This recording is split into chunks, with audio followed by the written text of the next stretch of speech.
오늘 본문을 가지고 육체의 소욕 아웃, 이런 제목을 함께 말씀 나누겠습니다. 한번 따라해 보실까요? 육체의 소욕 아웃. 네, 그 한마디만 기억하시면 될 것 같습니다. 자, 그 게하시 이름이 조금 특이하죠. 네, 게하시. 이 게하시는 엘리사 선지자의 그 사환 종입니다. 지난번 제가 설교했을 때 살펴봤던 그 나아만 장군의 사건 바로 이어서 지금 본문입니다. 즉 기적의 현장을 제가 봤었죠. 그 현장에 있었던 사람이 누구였습니까? 나아만 빼고 바로 게하시죠. 이 게하시는 기적의 현장에서 하나님께서 어떻게 그 나아만을 고치셨는지를 그 눈으로 목격했던 사람이었습니다. 그 살아계신 하나님의 역사, 그 성령의 역사의 그 현장에 있었던 사람. 그런데 너무나 안타깝게도 오늘 본문을 보면 그는 누구보다도 육체의 소욕을 추구했던 사람으로 나오게 됩니다. 어쩌면 이것이 우리들의 모습이 아닐까 좀 생각이 듭니다.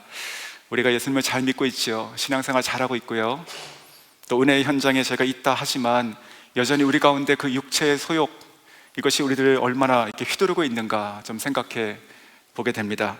자, 오늘 본문을 통해서 이 게하시의 이 모습을 통해서 내 안에 있는 그 육체 소욕이 무엇인가, 그리고 특별히 이 죄와 그 탐심에 대한 이야기인데, 자, 이것을 저희가 볼 수 있기를 원하고 또 저희가 그것을 오늘 아웃시킬 수 있는 그런 은혜가 저와 여러분에게 있기를 원합니다. 육체의 소욕 아웃입니다. 자, 첫 번째, 작은 틈을 막아라. 작은 틈을 막아라. 자, 19절 제가 읽어드리겠습니다.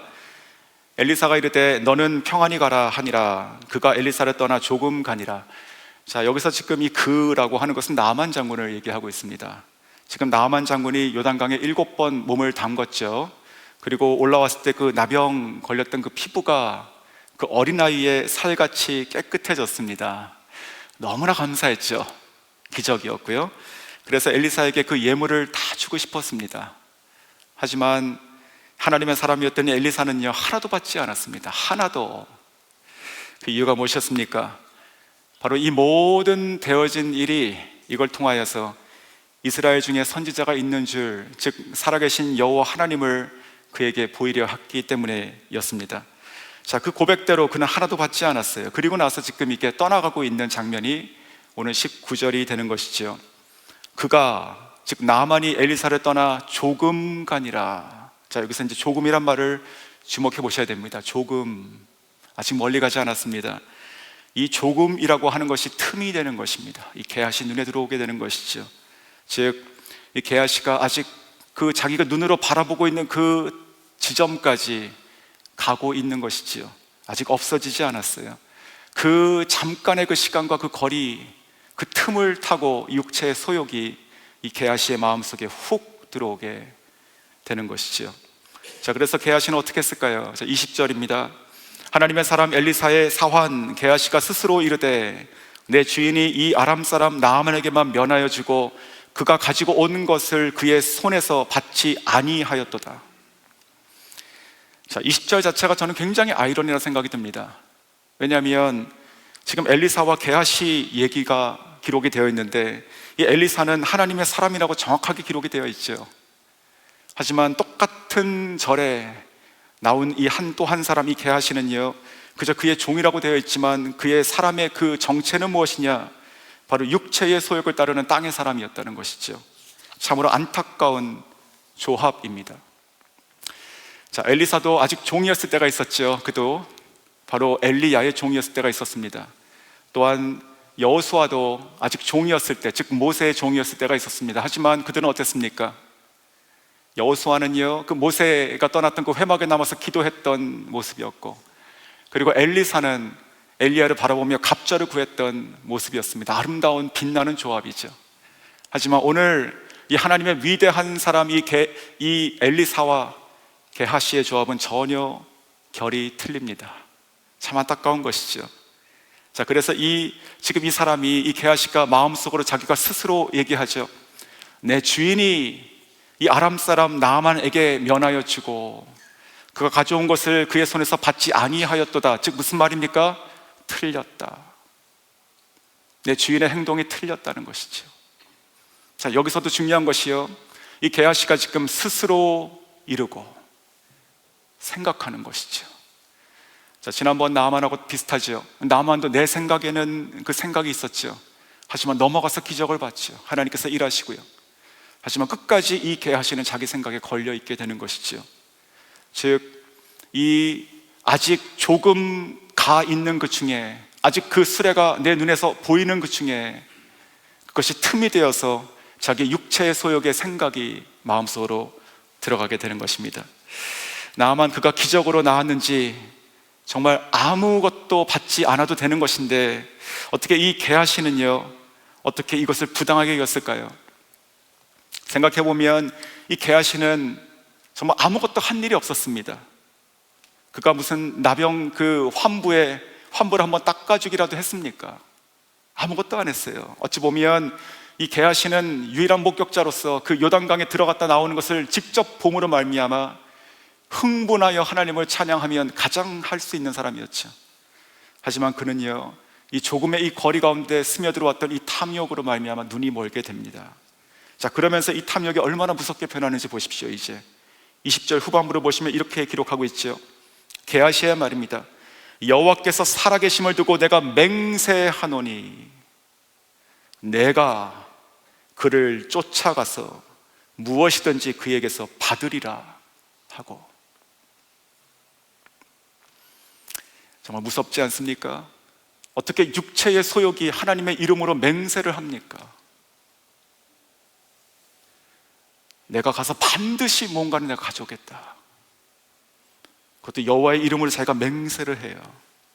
사랑하는 성도 여러분, 육체의 소욕이라는 것은요, 작은 틈에서 이렇게 시작이 됩니다. 나만이 아직 내 눈에 보이는 그 가시거리 안에 있을 때 타고 들어오는 그의 마음의 그 생각이 그의 행동을 지배하게 되는 것이죠. 저희도 이러한 틈을 줘서는 안 될 것입니다. 중국의 만리장성 잘 아시죠? 그 만리장성은요, 그 진시황이 중국을 통일하고 나서 그 북방에 있던 그 흉노적의 침략을 막기 위해서 원래 있던 그 성들을 이어서 쌓은 것이죠. 전체에 큰 길이가 있지만 세부적인 모든 것을 다 더하면 6,000km가 넘는다고 합니다. 대단하죠? 자, 보통은 한 9m의 높이고 그리고 폭이 한 5m 되는 그런 장성입니다. 누가 무너뜨릴 수 있겠습니까? 누가 그것을 부수고 들어오겠어요? 자, 그런데 이것을 쌓기 위해서 정말 수십만 명 혹은 수백만 명의 사람들이 동원됐고 많은 시간이 걸려서 이것을 완성했겠지만, 그러나 이것이 무너지는 데는 그렇게 오래 걸리지 않았습니다. 어떤 일이 있었을까요? 저쪽 흉노적에 아주 대단한 장수가 있었을까요? 아니면 철병거를 가지고 막 밀어붙였을까요? 그런 것이 아니라 아주 평범한 한 사람, 문지기, 그 문지기에게 아주 작은 돈으로 매수하여 문을 열게 했다는 것이지요. 자, 그래서 그 침략자들이 결국 수도까지 쳐들어와서 왕조가 망하는 것을 우리가 역사를 통해서 알고 있습니다. 즉, 만리장성이라고 하는 수천 킬로의 그 장성, 그 장벽에 비하면 그 문이 얼마나 작은 것입니까? 그저 몇 미터짜리 100분의 1, 1000분의 1이나 되겠습니까? 그러나 그것이 열려서 그 모든 것이 소용없게 되는 것이죠. 이것이 바로 작은 틈의 위험입니다. 전도서 10장 1절에 이렇게 말씀하시죠. 죽은 파리들이 향기름을 악취가 나게 만드는 것 같이 적은 우매가 지혜와 존귀를 난처하게 만드느니라. 즉, 파리 한 마리가 향수병에 빠져서 죽으면 그 향수병 자체를 버리게 된다는 것이죠. 작은 것 하나, 즉 작은 이 틈 하나가 한 사람을 완전히 무너뜨릴 수 있게 되는 것이죠. 그래서 에베소서 4장 27절에 이렇게 말씀하시죠. 마귀에게 틈을 주지 말라. 자, 이 틈을 주면 어떻게 될까요? 바로 이 베드로 사도가 말한 것처럼요, 그 틈을 주면요, 바로 우리를 삼키려는 그 우는 사자와 같은 사단의 밥이 되는 것입니다. 자, 그러면 어떻게 우리는 이 틈을 막을 수 있을까요? 자, 무엇보다도 우리는요, 마음과 생각을 하나님 앞에 잘 지킬 수 있어야 됩니다. 자, 시카고 윌로우 크릭 철치 들어보셨죠? 거기에 담임하셨던 그 빌 하이베스 목사님께서 이런 책을 썼습니다.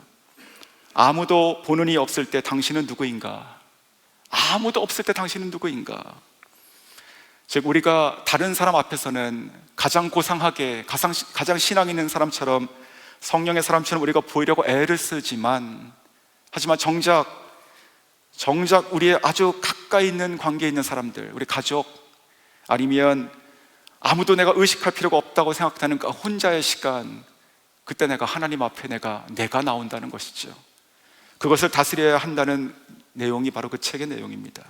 즉 마음과 생각을 하나님께 독대하듯이 가져가는 것이지. 자, 육체의 소욕은요, 오늘 이 게하시의 이 탐심뿐만이 아니고 다양한 방법으로 우리에게 틈을 내고 들어오게 됩니다. 우리의 말 한마디로 틈이 날 수도 있고요, 안 그러면 사소한 습관 같은 그저 늘 그렇게 하는 그런 작은 거짓말들, 아니면 어느 순간 나도 통제하지 못하게 나오는 그 화, 분노, 아니면 다른 사람을 향한 그 시기, 질투, 어떤 불의에 대한 욕망, 내가 거하고 있는 그 장소의 성격, 아니면 내가 만나고 있는 사람이나 그 일의 성격에 따라서 우리 삶 가운데 틈이 자꾸만 들어오게 되는 것이죠. 자, 또 오늘 이 게하시가 언제 틈이 벌어졌습니까? 바로 그는 그 엘리사의 종인데 엘리사를 떠나서 벌어지게 되는 것이죠. 즉 무슨 뜻일까요? 이 육체의 이 소욕은요, 그가 혼자 있을 때, 그가 하나님의 사람과 떨어졌을 때 들어오게 됐다는 것이죠. 저희들은 더욱더 힘써서 믿음의 사람들과 그리고 믿음의 공동체에 밀착하고 거해야 됩니다. 그러지 않으면 저희 스스로가 다 지킬 수 없는 것이고, 또 우리가 연약하다 하더라도 우리가 같이 있으면 서로가 틈을 메꿔줄 수 있다고 저는 믿습니다. 우리가 꼭 기억해야 될 것은요, 사단이 우리에게 원하는 것들 혹은 우리들에게 틈을 내는 것들은요, 전부를 얘기하지 않아요. 항상, 언제나 항상 우리를 위협하고 우리를 다 달라고 하지 않습니다. 절반도 요구하지 않아요. 3분의 1, 4분의 1 혹은 10분의 1도 요구하지 않아요. 언제나 티가 나지 않는 그 1%, 2%, 없어도 아무 티가 안 나는 정도의 그 작은 틈만 우리에게 요구하는 것이죠. 하지만 그것을 우리가 내주면, 그러면 바로 나의 속으로 들어오는 그 육체의 그 소욕들이 결국은 우리 인생을 망하게 한다는 것을 저희가 잊지 않아야 될 것입니다. 자, 두 번째, 죄의 활력을 끊으라. 죄의 활력을 끊으라. 자, 21절 보겠습니다. 나만이 뒤를 쫓아가니 나만이 자기 뒤를 달려옴을 보고 수레에서 내려 맞이하여 이르되 평안이냐 하니. 자, 지금 나만이 아직 자기 시야에 있을 때 이 게하시가 어떻게 했습니까? 내가 뭔가를 받아야 되는데, 하지만 이미 저 사람이 수레를 타고 가고 있구나, 어쩔 수 없구나, 이렇게 했습니까? 아니죠. 어떻게 했어요? 그는요, 뛰었어요. 마치 팽팽한 어떤 화살 시위를 당겨서 쏘는 것처럼 그렇게 손살같이 달려갑니다. 저는 이것이 죄의 모습이라 생각이 듭니다. 정말 죄의 목적이 이끄는 다른 박질인 것이죠. 자, 게하시는 달렸어요. 그래서 그 앞에 가던 그 수레를 따라 붙었습니다. 죄는요, 처음에 짓기가 그렇게 힘듭니다. 특별히 새로운 죄를 지을 때는. 하지만 죄의 속성이 무엇입니까? 한번 지으면 그 다음부터 쉬워지는 것이죠. 그리고 더 빨리 편안하게 짓게 돼요. 이것이 바로 죄의 가속도라고 저는 생각합니다. 우리가 통제하지 않으면, 처음부터 그것을 막지 않으면 나도 모르게 휩쓸려 버리게 되는 것이죠. 성도 여러분, 죄를 짓는 것도 짓지 않는 것도 결단입니다. 자기도 모르게 이 게하시처럼 자기도 모르게 뛰고 있는 모습을 보지 않습니까? 얼마나 안타까운 모습일까요? 자, 그러한 이 죄 자체가 마치 날아가는 그 활처럼 활력이 있다는 것 꼭 기억하시면 좋겠습니다. 내가 조금 손에 딱 놓은 순간 마치 살아있는 생명체처럼 확 튀어나갈 수 있는 것이 바로 죄다, 이렇게 생각이 본문을 통해서 들었습니다. 자, 그래서 이 나아만을 따라 붙었던 이 게하시가 이제 나아만과 마주하게 되죠. 21절 후반부에 이렇게 얘기합니다. 나아만이 자기 뒤를 달려옴을 보고 수레에서 내려 맞이하여 이르되 평안이냐, 무슨 일이냐, 괜찮냐, 이렇게 물어보는 것이겠죠. 자, 나아만이 지금 수레에서 내렸어요. 특이하지 않습니까? 이 나아만은요, 일국의 군대 장관입니다. 나가는 전쟁마다 이기고 돌아오는 명장이에요. 대장군이에요. 그런 그가 한낱 종이었던 이 게하시를 보며 수레에서 내려와서 맞았다, 왜 그랬을까요? 바로 이 게하시를 마치 엘리사 대화듯 한 것이죠. 대리자처럼. 저는 여기서 또 한 번의 이 게하시 안에 또 한 번의 그런 틈이 생기게 됐다고 생각이 듭니다. 착각하는 것이죠. 자기를 동등하게 대우해 주는 것 같은 착각이 드는 것이죠.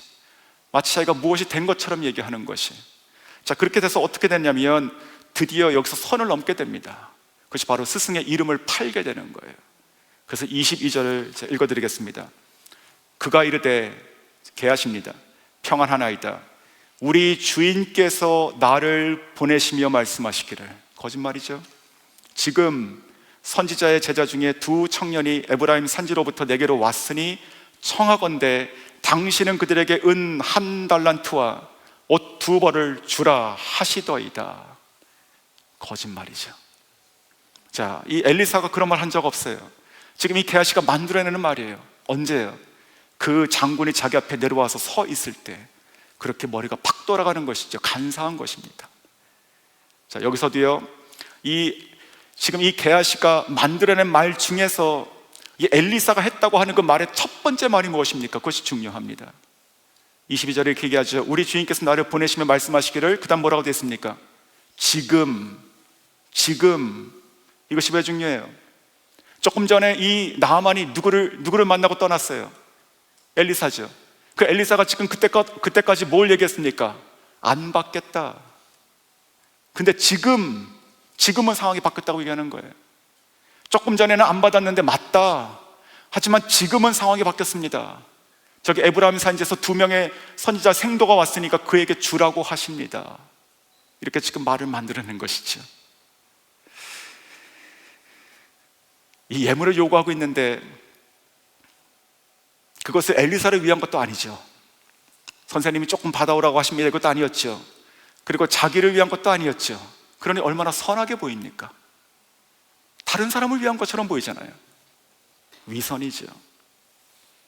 하지만 이 모든 것이 다 거짓말이었습니다. 게하시는 자신을 위한 것이었어요.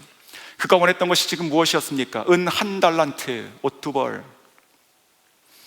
그런데 우리가 무엇인가를 원한다고 얘기하면 특별히 이렇게 돈 같은 거 있잖아요. 이게 돈 자체를 원하는 것이 아니죠. 그것을 가지고 할 수 있는 다른 것이 있지 않습니까?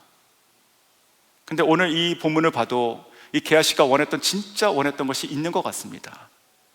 그것은 바로 이 뒤편에 나왔던 이 엘리사가 얘기했던 말 중에 들어가 있습니다. 26절에 있습니다. 제가 한번 읽어드리겠습니다. 26절. 지금이 어찌 은을 받으며 옷을 받으며 감남원이나 포도원이나 양이나 소나 남종이나 여종을 받을 때이냐. 자, 옷과 그리고 은 받았죠. 뒤에 있는 건 받지 않았죠.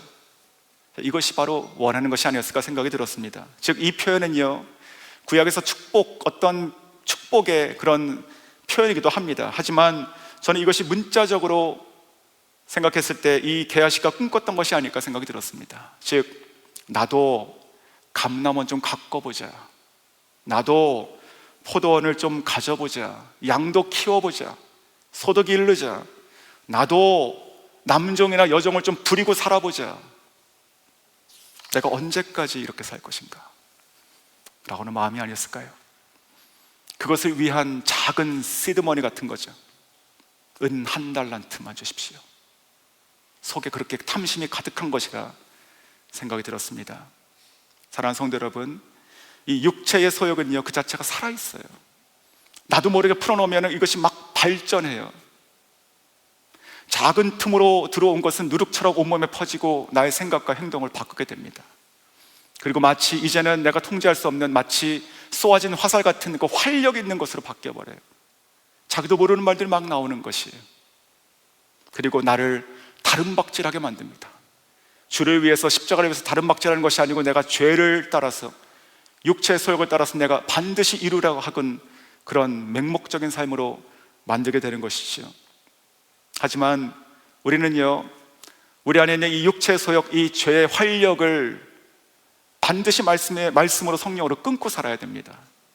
우리가 갈라디아서 5장 24절에 이렇게 말씀하십니다. 그 말씀의 내용은요, 우리가 우리는 그리스도와 함께 그 정욕과 탐심을 십자가에 이미 못 박았다. 자, 우리는 이미 못 박았어요. 그럼 죽었죠. 밑둥에 달려있는 나무 같은 것이잖아요. 자, 못 박았다고 말씀하시죠.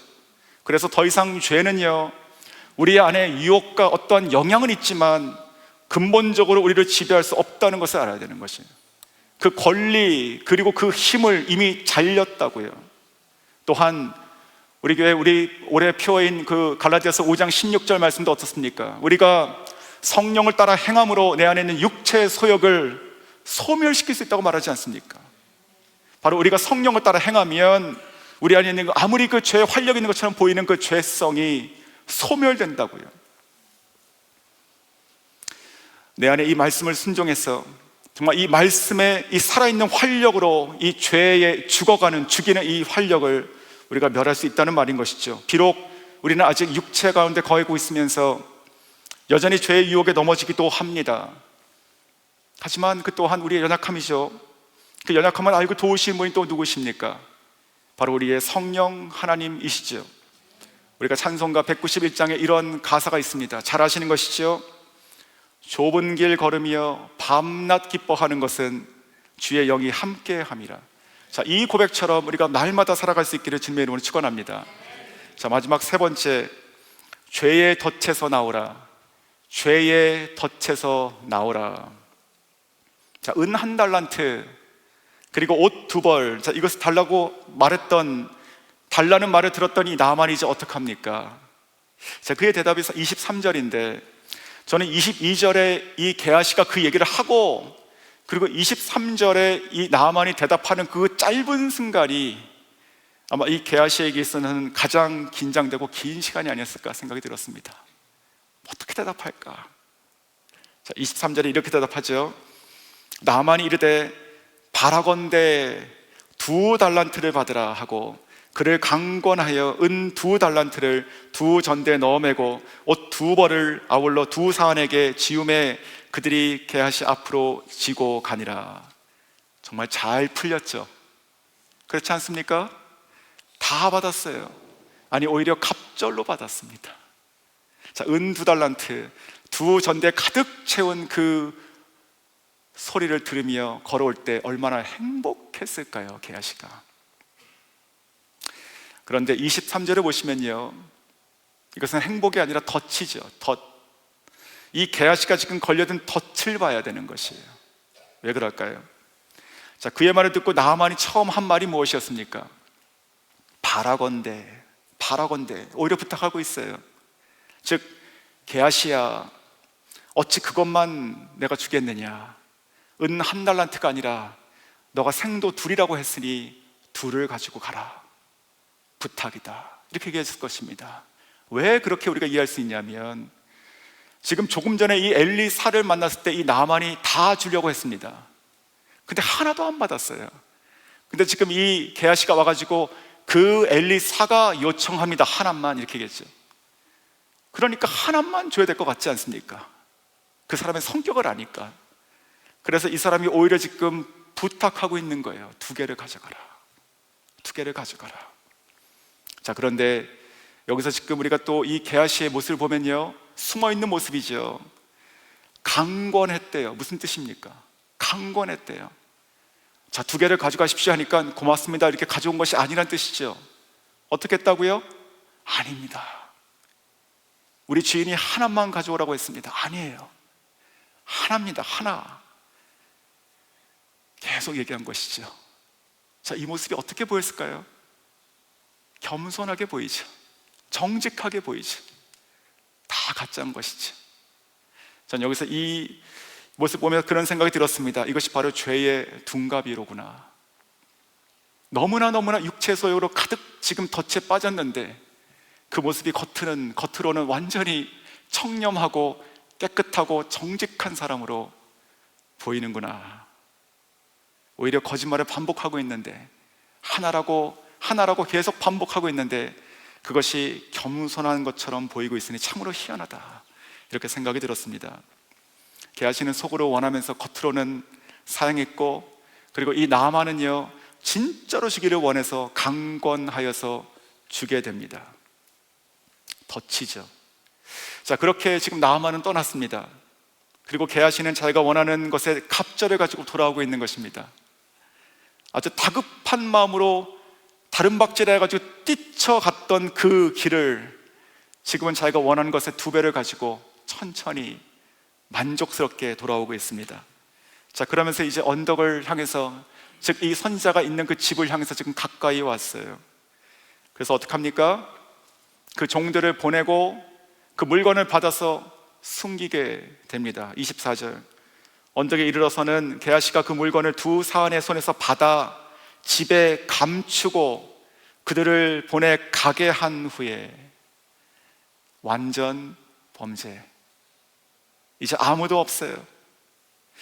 이 죄가 참 무서운 것이요, 처음 나아만을 따라잡으려 뛰어갈 때만 해도 그렇지 않았을 것입니다. 아마 그래, 내가 나아만까지는 그래도 내가 어떻게 좀 말을 조금이라도 속이더라도 내가 원하는 것을 취할 수 있다라고 생각했을지도 모릅니다. 아람 사람이고, 그리고 빚진 마음이 있지 않습니까? 그 사람에게는. 근데 지금 점점 그 물건을 가지고 그 엘리사의 집이 있는 곳으로 오면서는 어떻게 마음의 찔림과 두려움이 하나도 없었을까요? 어떻게 그 사이에 이렇게 되었을까요? 그도 엘리사가 하나님의 사람인 것을 분명히 알았을 텐데 어떻게 두렵지 않았을까요? 그러면서 이 게하시는요, 이 엘리사까지 속이기로 작정하게 됩니다. 25절입니다. 들어가, 그 집에 들어가는 것이죠. 그의 주인 앞에 서니 엘리사가 이르되 게하시야 내가 어디서 오느냐 하니 대답하되 당신의 종이 아무데도 가지 아니하였나이다 하니라. 마치 하나님께서 아담을 부르시는 것과 비슷하죠. 자, 어쩌면 이 엘리사는요, 이 게하시에게 마지막 기회를 주고 있는 것지도 모르겠습니다. 어디서 오느냐라고 했을 때 혹 그가 마지막 이 순간이라도 하나님 앞에 죄를 자복하고 정말 용서를 구했다면 혹 기회가 있지 않았을까요? 하지만 그는 그가 조금 전에 나아만을 그렇게 깜짝같이 속였던 것처럼 이제 엘리사까지 거짓으로 고하게 됩니다. 종이 아무데도 가지 아니하였나이다. 죄의 덫에 걸려들었으면 이제 더 이상 양심도 두려움도 분별력도 다 잃어버리게 되는 것이죠. 하지만 하나님의 사람 엘리사는 모든 것을 다 알고 있었습니다. 26절이죠. 엘리사가 이르되 한 사람이 수레에서 내려 너를 맞이할 때에 내 마음이 함께 가지 아니하였느냐? 지금이 어찌 은을 받으며 감남원이나 포도원이나 양이나 소나 남종이나 여종을 받을 때이냐? 자, 한 사람, 수레에서 내린 이 한 사람은 나아만이죠.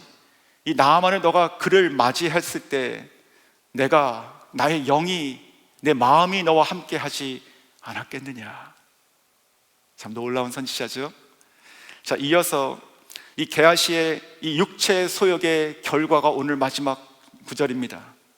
27절, 그러므로 나아만의 나병이 너에게 들어 너 자손에게 미쳐 영원토록 이르리라 하니 게하시가 그 앞에서 물러나오매 나병이 발하여 눈같이 되었더라. 자, 이 작은 틈으로 시작된 이 육체의 소욕, 이 탐심, 이 옷한벌, 이것이 결국 그의 삶을 망쳤고 그의 자손까지, 가문까지 위태롭게 지금 하게 되는 것이죠. 사랑하는 성도 여러분, 죄는요, 우리들의 눈을 멀게 할 수 있고 또 살아계신 하나님을 두렵게 하지 않을 수도 있습니다. 잠시. 그러나 죄는 하나님을 절대로 속일 수가 없고 하나님께 아무것도 감출 수가 없게 되는 것이죠. 육체의 소욕은요, 누가 뭐래도 그 끝은 똑같습니다. 망하는 것이죠. 그렇다면 어떻게 우리는 이러한 덫에서 빠져나올 수 있을까요? 하나님을 신뢰하고 그분께 우리의 삶을 맡겨야 된다고 저는 생각합니다. 살아가면서 근심이 없는 사람이 어디 있겠습니까? 자, 하나가 해결되면 감사한데 돌아보면 또 더 큰 문제가 있지 않습니까? 자, 오늘 지금 보면 이 게하시도 똑같아요. 이 게하시도 지금 탐욕이라고 하는 것이 지금 메인 그런 문제죠. 하지만 더불어서 저는 내일에 대한 근심 걱정이 있었다고 생각이 듭니다. 물론 이 게하시 자체의 이 소명감이라든지 아니면 영적인 상태라든지 이런 것들은 다 너무나 안타까운 수준인 것이죠. 자, 자, 그런 것이 아니라 인간적인 마음으로 봤을 때 정말 그 근심에 대한 것은 우리들과 비슷하다 생각이 듭니다. 즉 내일이라고 하는 것이죠. 내일. 게하시가 은 1달란트 그리고 옷 2벌을 통해서 꿈꿨던 것이 무엇이었습니까? 바로 내일의 안정된 삶이었습니다. 내일. 이 내일이라고 하는 것이 누군가에게는 소망의 말인데 누군가에게는 참으로 답답한 근심의 말이 아니겠습니까? 내가 언제까지 내가 이렇게 남의 종으로 살 것인가? 그런데 지금 보니까요, 엘리사를 보니까 소망이 끊어졌어요. 왜 그렇습니까? 지금 이렇게 나만과 같이 이렇게 큰 사건이 일어나면 응당 그거에 대한 대가를 받고 살아야 되지 않습니까? 그런데 어떻게 이 나의 주인이라고 하는 이 엘리야는 그 수많은 그 예물들을 다 거두겠냐, 다 물렸냐는 것이지요. 자, 이런 것을 보면서 저는 이 스승에게는 나와 살아가는 방식이 틀리니 아마도 내가 소망을 둘 사람이 아니다 이렇게 생각하지 않았을까요? 우리도 그러한 비슷한 상황에 처할 때가 있는 것 같습니다. 갑자기 직장에서 인사 이동이 있다는 통보를 받아서 그 결과를 기다리는 분이 계십니까? 아니면 정말 그 부모님이나 아니면 배우자 자녀가 원치 않는 어떤 큰 병이 발견되어서 근심 중에 계신 분이 계십니까? 사고가 났던지 내가 투자한 어떤 것이 지금 잘 풀리지 않던지, 자, 많은 것들이 있을 수 있죠. 우리는 그럴 때마다 무엇인지 해야 되긴 합니다. 그리고 무엇이든 할 수 있는 것은 노력하게 되죠. 하지만 어쩌면 그 모습 중에 오늘 이 게하시처럼 자기가 스스로 모든 것을 다 계획하고 원하고 쟁취하려는 그런 모습이 혹 저희들 가운데 있지 않을까요? 또 한 가지, 이 하나님을 신뢰하는 것, 이 게하시에게 적용한다면 저는 이런 것이라 생각이 들었습니다. 그가 엘리사에게 갈 수 있죠. 안 갔다는 게 문제예요. 무슨 말이죠? 그가 가서 자기 마음을 터놓고 얘기할 수 있지 않았겠습니까? 왜 안 봤습니까? 물어볼 수 있잖아요. 그러면 엘리사가 설명을 해주던지 그 말을 듣고 나서 이해를 하든지 안 하든지 할 수 있잖아요. 이해를 혹 안 하더라도, 그래서 나온다 하더라도 그 다음에 오늘 이어지는 이러한 끔찍한 하나님을 속이고 하나님의 종을 속이는 이렇게 나병이 걸리는 것을 끝나는 일은 혹 없지 않았을까 생각이 들었습니다. 지금도 많은 저희들이 여러 가지 상황 가운데 있는 분들 계실 거라 생각이 듭니다. 하지만 오늘 말씀을 통해 가지고 한 가지 권면을 드리고 싶습니다. 그것이 무엇이건 간에 거기에 갇혀 계시면 안 됩니다.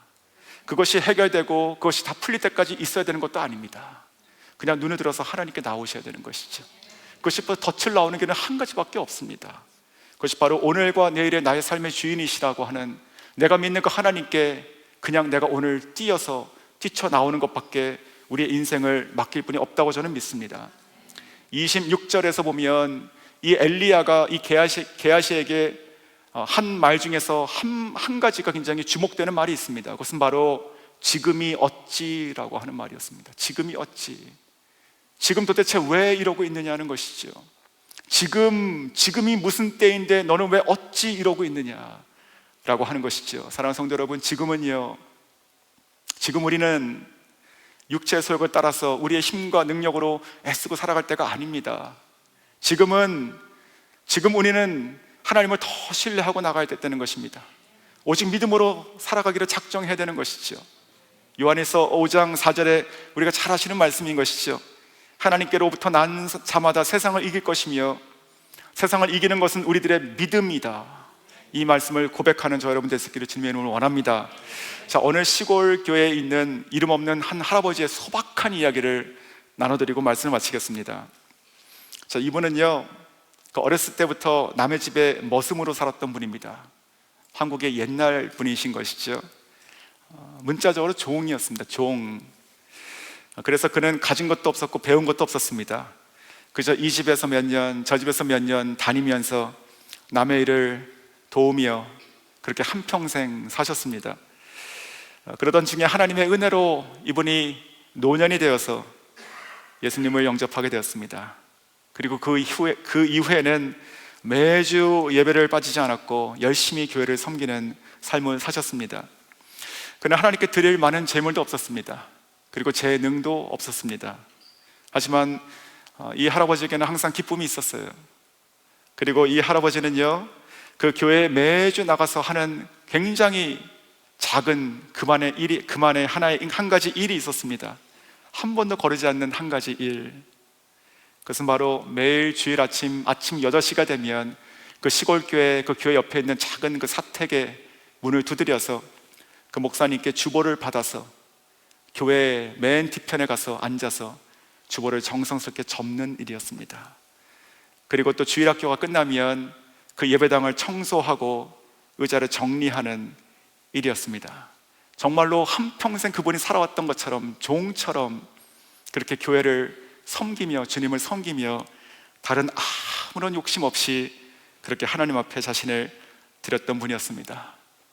어린아이들이 그 할아버지를 보며 별명을 붙여줬는데 주보 할아버지.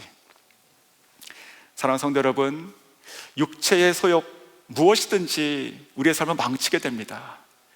작은 것으로 시작되는 것이죠. 오늘 혹시 이 시간에 하나님께서 내 마음 가운데 깨닫게 하시고 생각나게 하시는 어떤 한 가지가 있다면 오늘 그것을 아웃하시기를 원합니다. 작은 틈도 죄에 내어주지 않아야 되고, 또 그 죄가 내 안에서 활력을 가지고 돌아다니지 않도록 우리는 말씀과 성령으로 늘 살아야 될 것이며, 그리고 무엇보다도 우리가 죄의 덫에 빠져 있다 하더라도 우리는 하나님을 부르며 죄의 덫이 아닌 성령의 안에 거하는 성령 충만을 구하시고 살아가는 저 여러분 될 수 있기를 주님의 이름으로 축원합니다.